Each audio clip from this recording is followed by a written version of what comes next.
Apple's new M2 Pro and Max MacBook Pros are fast while getting extra battery life, but there's just one little problem. They're still being built on the same second generation 5nm technology as the M2 chip. Sadly, not 3nm and not even 4nm, which is basically just 3rd gen 5nm that the A16 chip is built on. So in this video, I'm going to talk about the implications of that and what it's going to mean for you by analyzing the chips to see what we should expect in terms of the performance, overheating, GPU scaling, which is a huge problem with the M1 family of chips, and I'll even explain how these machines could get much better battery life in the real world. We're also doing a worldwide giveaway of a new MacBook Pro and Mac Mini, and all you gotta do to enter is subscribe, enable notifications, and comment down below, which you can do on each new Mac video that we make for more chances to win, and we're gonna reveal the winner on February 1st, so don't miss out on that video. But before I talk about the implications of 2nd gen 5nm, I wanna show you guys some analysis of these new chips. As you can see right here, High Yield on Twitter labeled some of the different parts of the M2 Pro chip. Right here in the center, we can see the 8 performance cores along with a memory cache for those cores. We also have an AMX coprocessor on each end, now containing blocks of 9 matrix units instead of 4 per block on the M1 Pro chip, which should help with matrix multiplication tasks. Over to the left, we have the efficiency cores, and now there's 4 of them, double than before, with their own AMX units as well. And just like the M2 chip, they are now larger and more powerful, just like we had on the A15 chip, and I'll explain what that's gonna mean in just a minute. At the top, we have some die area for the I/O, which is used for things like the ports, and on the right, we have 4 more I/O spots with some Thunderbolt 4 controllers behind them for the Thunderbolt ports and even the HDMI port as well, and that's why we have the display engines below them highlighted in teal. And then below that, we have the 16-core neural engine, which is the same one from the M2 chip with 15.8 trillion operations per second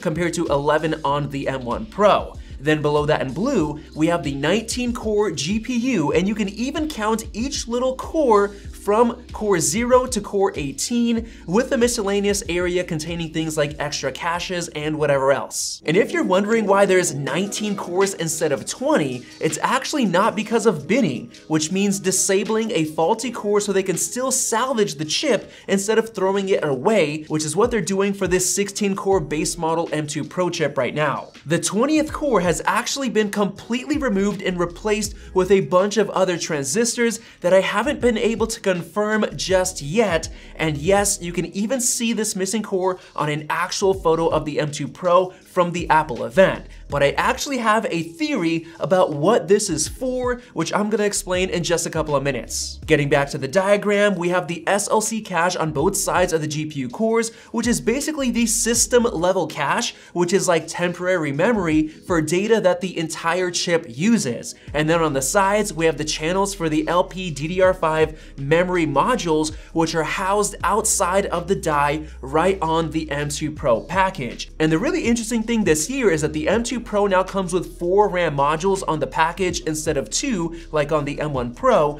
which could help with memory performance due to having more memory buses, but I'm not really sure. And then of course, the M2 Max is simply a larger version of the chip, adding basically another copy of the GPU cores, SLC cache, and memory channels, which connect to 4 larger memory modules on the M2 Max package to allow for up to 96 gigs of RAM.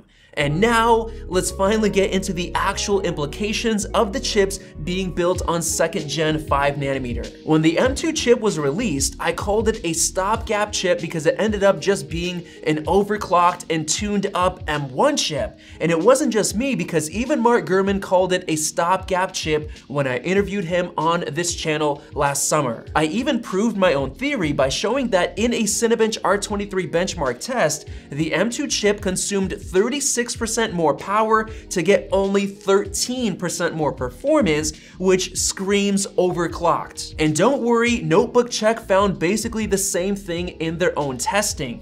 Worse CPU efficiency compared to the M1 in both single core and multi-core tests. even though it's 2nd gen 5nm instead of 1st gen, which the M1 was based on, so it technically should be more efficient. So the only conclusion is that they pushed the power to the limits to get that performance increase. Not only that, but I ran the Logic Pro music production stability benchmark and found that the M2 chip handles the same or even less tracks before the system overloads, which means that the extra power that they pushed causes stability issues, basically confirmation that it's mostly an overclocked chip. And now we have the M2 Pro and Max, which are once again on 2nd gen 5nm. So yes, I do believe they're overclocked stopgap chips, which aren't going to be as efficient as the M1 Pro and Max. I fully believe that the A16 chip and the entire M2 family of chips were originally planned to be on TSMC's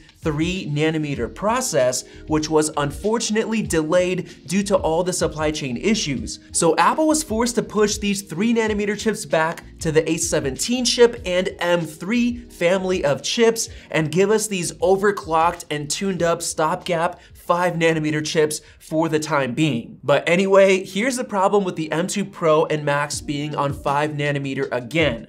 When we tested the M1 Pro and Max MacBook Pros, we ran into a couple of issues. The first one was the fact that the 14-inch M1 Max model suffered from thermal throttling because it simply couldn't keep itself cool, and therefore it saw a huge performance drop compared to the 16-inch model. A good reason for that is because the 16-inch is of course a lot bigger volume-wise, but when we tore them down, we discovered that the 16-inch had a much beefier cooling system all around, which was one of the reasons why the 16-inch with the M1 Max was slightly heavier than the 16-inch with the M1 Pro chip model. So if the new M2 Pro and Max chips are overclocked to consume a lot more power to squeeze out that 20% CPU and 30% GPU performance gains, then we could run into even more severe thermal throttling issues than we did before. Now, of course, we're gonna be doing a lot of testing with 10 different 2023 Mac models that we ordered, so subscribe right now so you don't miss out. But the upside this year is that the 14-inch now also is a bit heavier when spec'd with the M2 Max, which hints at a beefier cooling system for the 14-inch as well, so hopefully Apple improved it. Now, the second issue I was worried about in terms of 2nd gen 5nm was GPU scaling, which got exponentially worse on the M1 Max and M1 Ultra chips as you added more GPU cores. In our testing, as you added more cores, the scaling got worse in terms of score or FPS per core. Then we found the culprit. As you added more GPU cores, the clock speed on those cores went down, which is basically throttling. But it wasn't thermal throttling because as you added more cores, the temps actually went down, so it had nothing to do with overheating. Something in the chip wasn't allowing the cores to run at full performance, almost like the chip literally couldn't deliver enough power to the cores to max them out, or something else in the system was slowing them down. And then we discovered from an exclusive source that the M1 family of chips were built with an overlooked flaw in the TLB buffer memory, which would fill up quickly and throttle performance if the app wasn't properly optimized for the new tile-based GPU memory system, which is almost all of the apps that we tested. And of course, that impacted the scaling as you added more and more GPU cores. But thankfully, we just heard some great news. Apple has apparently greatly improved on this issue with the M2 family of chips,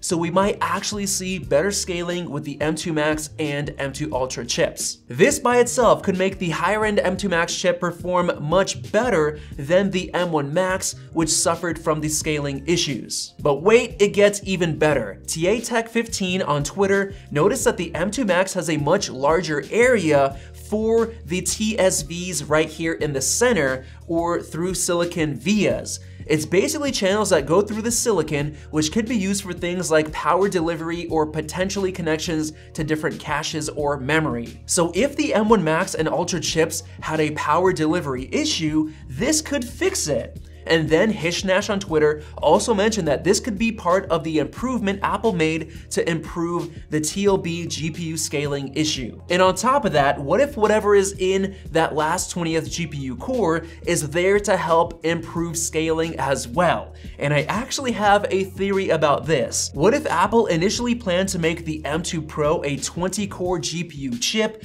with 40 cores on the M2 Max, but they noticed that the M1 Max and M1 Ultra chips scaled quite badly, so they edited the design of the M2 Pro and Max to remove one core and add something else in there that would help with the rest of the GPU, especially scaling. But one thing we know for sure is that Apple decided that whatever is in the place of the 20th core is more important than the extra core itself. And it even looks like there are some extra connections on the left side of that area that connect to the larger TSVs, almost like it helps the bandwidth or throughput somehow. So with that said, I'm pretty hopeful that the new M2 Max chip will scale better than before. And now let me get into explaining why the new 4 efficiency core layout will greatly help battery life.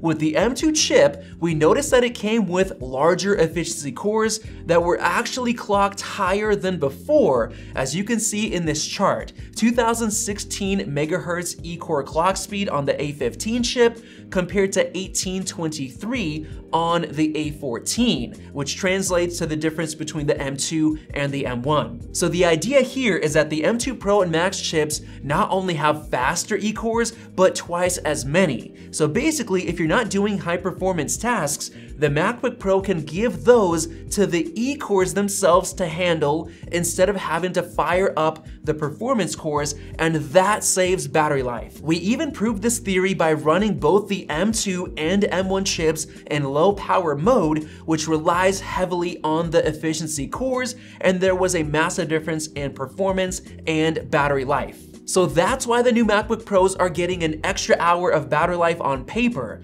but I think we might even see a bigger difference in some use cases. Now, with all of that said, do I think the M2 Pro and Max chips are disappointing stopgap chips? Well, they are stopgap chips for sure, but I'm happy to see those hidden improvements within the die, and if Apple did truly improve the GPU scaling, then this is a huge deal for the M2 Max and especially the upcoming M2 Ultra chip. And I am expecting the M2 Max to thermal throttle in the 14-inch more than the previous model, but if they did in fact beef up the cooling system for that 14-inch model, then it's another piece of good news. And then finally, even though we don't have 3nm yet, the extra efficiency cores should still help in terms of real-world battery life, so that's another positive. So to wrap it all up, I do still think they're stopgap chips, but they are better than I expected, especially on 2nd Gen 5nm. So hopefully you enjoyed this chip analysis, and if you did, let me know down in the comment section below, especially to join the giveaway and use the YouTube tagging feature below to check out the new MacBook Pro that I recommend, and click subscribe to not miss out on more videos like this one. Thanks for watching, and we'll see you in the next video.